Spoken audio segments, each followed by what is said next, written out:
A slice of life in Adelaide's inner suburbs. Dogs and looming debt. Anthony Albanese came face to face with an almost homeowner. When do you find out? By 12. Well, good luck. No doubt sweating today's Reserve Bank decision. The Reserve Bank keeps rates on hold. Relief in the Labor camp and opportunity for the coalition. I'm not going to be a Prime Minister where only those kids with a bank of mum and dad can buy a home. So Peter Dutton wants to relax lending rules. When banks assess a loan, they apply a buffer to ensure would-be homeowners can afford to keep paying their mortgage if interest rates rise. The regulator's got it set at 3%. The coalition thinks it could be lower, making a direct pitch for votes in Melbourne's mortgage belt suburbs. We're stumping up the money for the one project that Victorians can all agree on. The opposition leaders putting billions on the table for the long-awaited Melbourne Airport rail link, funding it by scrapping the suburban rail loop favoured by Labor.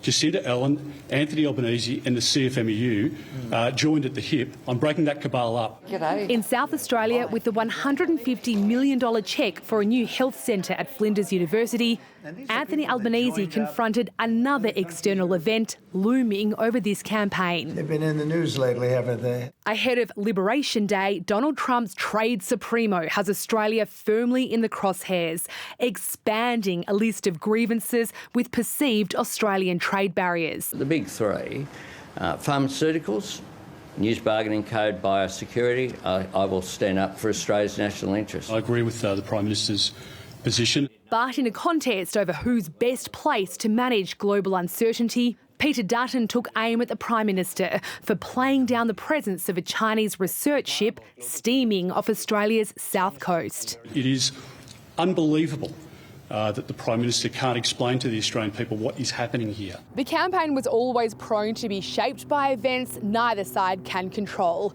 Today brought a triple whammy in China's ocean research, Trump's tariffs and the RBA's interest rates.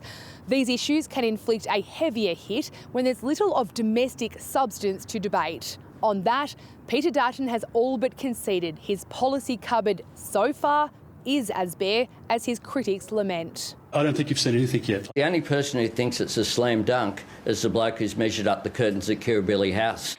No slam dunk so far. It's hard enough keeping an eye on the ball. Jane Norman, ABC News, Canberra. Australians have hardened their view of Donald Trump, and the politicians know it.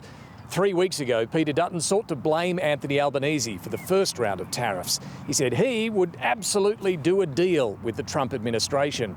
Ahead of the next round of tariffs this week, no one's talking about negotiating deals. It's all about standing firm. The Prime Minister says he won't budge in the face of pressure from the US. Peter Dutton says he agrees with the PM. He also appears to agree with Donald Trump, though, on one thing. Like the US president, the opposition leader has complained about the federal education department employing thousands of people when it doesn't run any schools. It does, however, fund early childhood education, non-government schools, universities and TAFE. Labor's dropped any pretense in what it's trying to do in handcuffing Peter Dutton to Donald Trump, now calling him Doji Dutton.